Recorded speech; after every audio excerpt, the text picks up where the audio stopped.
Manual मोडको first भिडियोमा छौँ। आज हामी एपर्चरको बारेमा कुरा गर्दैछौँ। क्यामेरामा चाहिँ तीनटा कुरा हुन्छ है। एक्सपोजर ट्रायंगल भन्छौँ, एउटा करेक्ट लाइटिङ मिलाउनुको लागि आइएसओ, शटर स्पिड र एपर्चर भन्ने तीनटा मेन कुरा हुन्छ। त्यो मध्येको एउटा चाहिँ एपर्चर हेर्न जाँदैछौँ आज हामीले।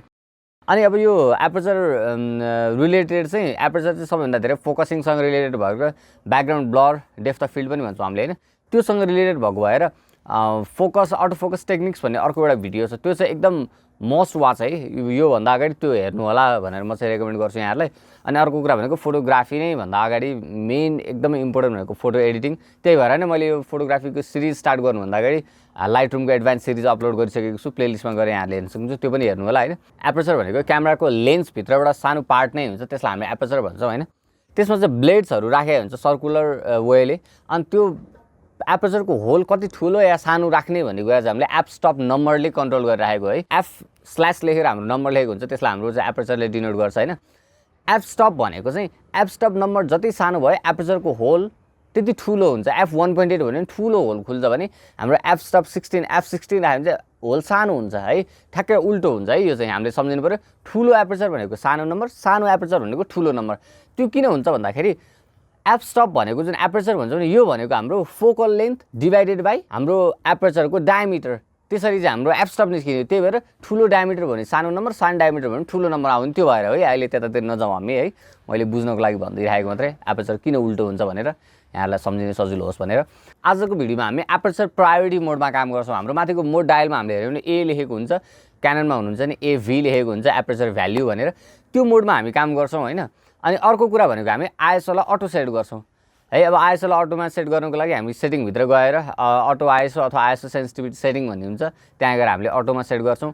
म्याक्सिमम सटर स्पिड अब आफूलाई कति चाहिन्छ यहाँले त्यो अनुसार सेट गर्नुभयो भने चाहिँ 200 सम्ममा। एपर्चर प्रायोरिटी मोडमा खिच्नु र आइएसओलाई अटो गर्नुको दुईवटा मेन रिजन भनेको हो नि, हामी अहिले बिगिनर लेभलमा छौँ। हामीले अहिले एपर्चरलाई मिलाउन थाल्यो भने हामीले एभ्री टाइम हामीले एपर्चर एडजस्ट गर्दाखेरि हामीले अरू एपर्चरबाट हाम्रो चाहिँ लाइट कन्ट्रोल हुने अघि पनि भने मैले हामीले एपर्चर अलिकति तलमाथि गऱ्यो भने हामीले अरू सेटिङहरू चेन्ज गर्नुपर्ने हुन्छ। हामीलाई त अहिले केही पनि आउँदैन।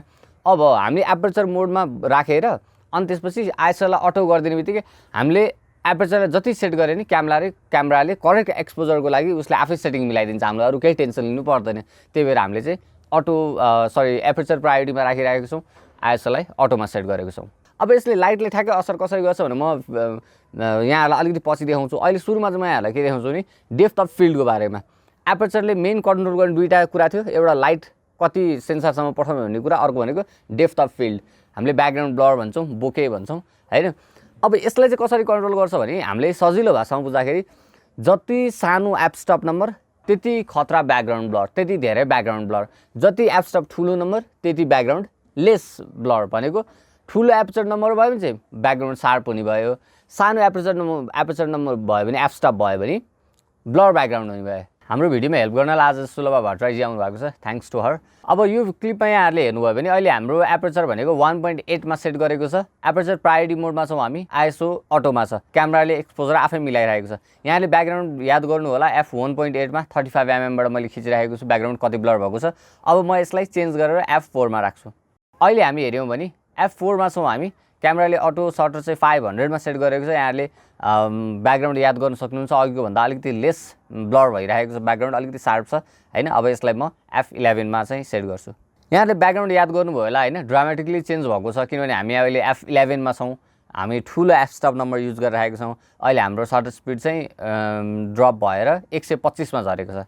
अनि अहिले हामी एफ 1.8 मा 35 mm को यहाँले इफेक्ट देख्नुभयो। यो भनेको क्यामेरा अनुसार फरक पर्छ। फुल फ्रेममा खिच्नु भने योभन्दा धेरै ब्याकग्राउन्ड ब्लर आउँछ, माइक्रो फोर थर्डमा हुनुहुन्छ भने योभन्दा कम ब्याकग्राउन्ड ब्लर आउँछ त्यही 1.8 मा।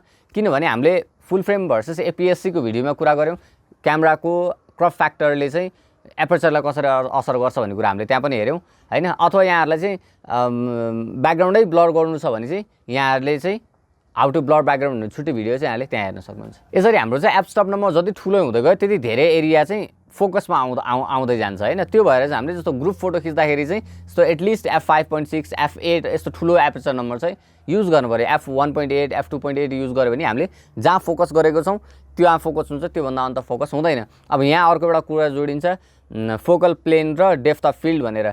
डेप्थ अफ फिल्ड भनेको चाहिँ कस्तो हुन्छ भन्दाखेरि जस्तो मैले मेरो फेसमा मैले फोकस गरेँ, मेरो सबैभन्दा फ्रन्ट आईमा हामीले फोकस गर्नुपर्ने हुन्छ। मैले मेरो आईमा फोकस गरेँ भने यो फोकस भएकोबाट फोकस आउट भएको ठाउँसम्मको डिस्टेन्सलाई हामीले त्यो डेप्थ अफ फिल्ड भन्छौँ होइन।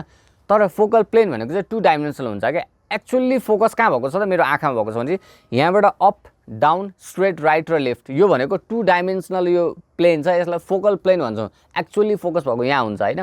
त्यही भएर योभन्दा अन्त भएको फोकसमै भए पनि स्लाइटली चाहिँ आउट अफ फोकस हुन्छ। हामीले चाहिँ एकदम जुम गरेर त्यसलाई चाहिँ होइन त्यसरी हेर्नुपर्ने हुन्छ होइन। त्यही भएर हामीले ग्रुप फोटो खिच्दाखेरि चाहिँ ठुलो एब्स्ट्राक्ट नम्बर युज गर्नु पऱ्यो, एटलिस्ट 5.6 अथवा f8 अथवा त्योभन्दा ठुलो है। त्यही भएर प्रायः हामीले याद गऱ्यो भने हामी बिगिनर्स हामी छौँ भने हामीले ग्रुप फोटो खिच्दाखेरि फ्रन्टमा भएको मान्छे एकदम क्लियर आइरहेको हुन्छ नि, साइडमा पछाडि भएको मान्छे अलिकति आउट अफ फोकस भइरहेको हुन्छ। त्यो भनेको हाम्रो सानो एब्स्ट्राक्ट नम्बर युज गरेको भएर त्यस्तो भएको हामीले ठुलो एब्स्ट्राक्ट नम्बर युज गर्नु पऱ्यो। अब यो एपर्चरले लाइटले कसरी असर गर्छ त होइन। हाम्रो अभियसली सानो लाइट हुने सानो होल हुने बित्तिकै थोरै लाइट पास हुन्छ होइन। सानो होल भनेको त f11 f16 हो नि त। अनि ठुलो एपर्चर भनेको f1.8 f2.8 यो हुने बित्तिकै धेरै लाइट पास हुन्छ। त्यो भएपछि हामीले यस्तोलाई फास्ट लेन्स भन्छौँ है। हाम्रो f1.8 2.8 हामीले लो लाइटको लागि राम्रो हुन्छ भन्छौँ नि, किन भन्दा त्यसको एपर्चर होल ठुलो हुन्छ। त्यो भइसकेपछि धेरै लाइट पास हुन्छ, धेरै लाइट पास भइसकेपछि सेन्सरले बेटर फोटो क्याप्चर गर्छ। अब हाम्रो एपर्चर नम्बर चाहिँ फ्र्याक्सन्सहरू हो, त्यही भएर रेगुलर 1 2 3 4 नम्बर नभएर 1.4 2.8 यसरी हुने हो होइन।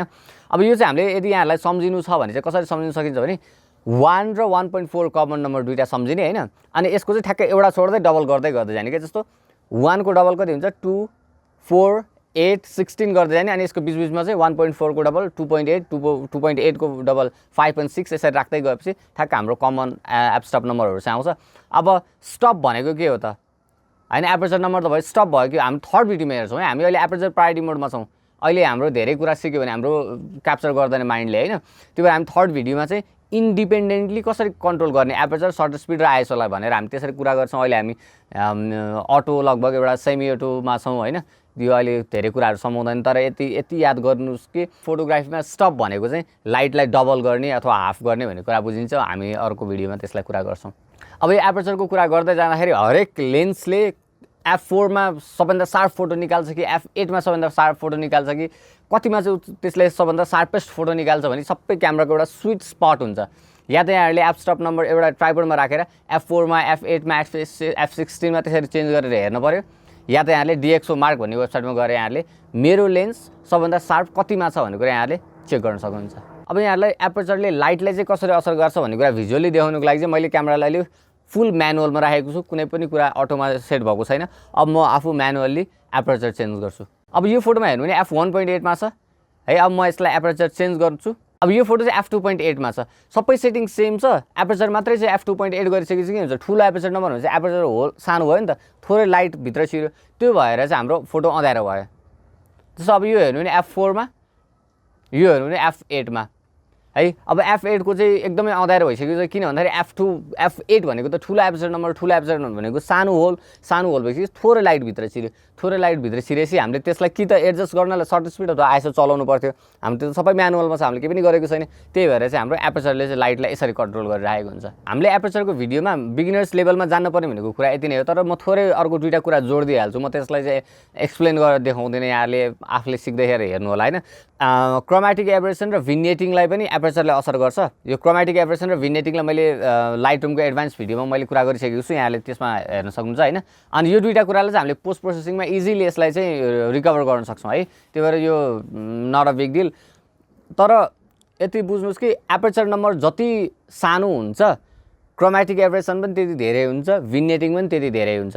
त्यही भएर भिन्नेटिङ र क्रोमेटिक एबरेसनलाई कम गर्नु छ भने हामीले एफ स्टप ठुलो नम्बर युज गर्नु पऱ्यो। अनि मेन भनेको यहाँले अटो फोकस टेक्निक्स भन्ने भिडियो हेर्नुभएको छैन भने चाहिँ सायद यहाँहरूलाई बुझ्न गाह्रो हुन्छ, किनभने मैले फोकसिङ रिलेटेड क्यामेराले फोकस कसरी गर्छ होइन, फोकस कुन वेले कुन टेक्निकबाट फोकस गर्छ, कसरी फोकस गर्छ, फोकसिङ मोड्सहरू, यो सबैको बारेमा मैले त्यो भिडियोमा कुरा गरेको छु होइन। यहाँले त्यो भिडियो हेर्नुभएको छैन भने चाहिँ यहाँलाई अलिकति बुझ्न अप्ठ्यारो भए पनि होला होइन।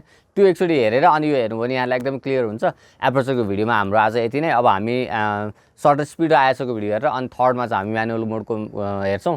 मेन भनेको यहाँले एडिटिङको चाहिँ भिडियोजहरू हेर्नु है, फोटोसपको र लाइटरुमको एकदमै एडभान्स भिडियोहरू पहिल्यै पब्लिस भइसकेको छ। अनि फोटोग्राफी रिलेटेड पनि छुट्टा छुट्टै छ है। अब यहाँहरूले चाहिँ क्यामेरा कुन राम्रो 1 लाखभन्दा तल कुन राम्रो भनेर मैले छुट्टै बनाएको छु होइन। ब्याकग्राउन्ड ब्लर कसरी गर्ने छुट्टै छ, अटो फोकस टेक्निक्सहरू छुट्टै छ। अब फोटोग्राफीको अझै आउँदैछ होइन। आज चाहिँ हामी एपर्चरको कुरा गर्दै थियौँ। अनि त्यसपछि त्यही हो। अब यहाँहरूको मेन कुरा एउटा म के भनिदिइहाल्छु नि, यहाँहरूको क्यामेराले ब्याकग्राउन्ड ब्लर गरेन भनेर धेरैले कम्प्लेन गर्नुहुन्छ, अथवा एप स्टप नम्बर भनेको लेन्समा भर पर्ने कुरा हो। मेरो यतिभन्दा तल गएन एप स्टप नम्बर यतिभन्दा माथि गएन चाहिँ नभन्नु होला, किनभने त्यो भनेको लेन्समा लिमिटेड कुरा हो। लेन्समा लेखेको हेर्नु होला कतिदेखि कतिसम्म जान्छ भनेर लेखिदिएको हुन्छ। अनि त्यही नै हो आजको भिडियोमा। यति नै। लाइक सेयर गर्नु होला, यहाँलाई मन पऱ्यो भने। Stay connected.